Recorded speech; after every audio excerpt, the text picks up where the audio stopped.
জাতিসংঘ সাধারণ পরিষদের ৮০তম অধিবেশনে শুক্রবার ইসরায়েলি প্রধানমন্ত্রী বেঞ্জামিন নেতানিয়াহু মঞ্চে উঠতেই শতাধিক কূটনীতিক অধিবেশন কক্ষ ত্যাগ করেন। ফিলিস্তিনের গাজা উপত্যকার গণহত্যা ও মধ্যপ্রাচ্যের একাধিক দেশে হামলা চালানোর প্রতিবাদী এ ওয়াকআউট করেন বিভিন্ন দেশের কূটনীতিকরা। তবে নেতানিয়াহুর সমর্থকরা দীর্ঘ সময় ধরে দাঁড়িয়ে করতালি দিয়ে পরিস্থিতির সামাল দেওয়ার চেষ্টা করেন।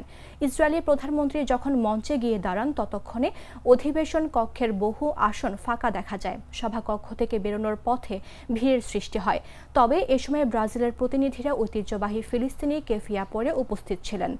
এদিন হাতে গোনা মাত্র কয়েকজন নেতানিয়াহুর ভাষণে হাততালি দেন। এর মধ্যে যুক্তরাষ্ট্রের প্রতিনিধি দল নেতানিয়াহুকে করতালি দেয় ইসরায়েলি প্রধানমন্ত্রী যখন নীরবে দাঁড়িয়ে থাকেন। গাজায় যুদ্ধ এবং পশ্চিম তীরে দখলদারিত্ব শেষ করার জন্য ইসরায়েল বিশ্বব্যাপী ক্রমবর্ধমান চাপের মুখে রয়েছে।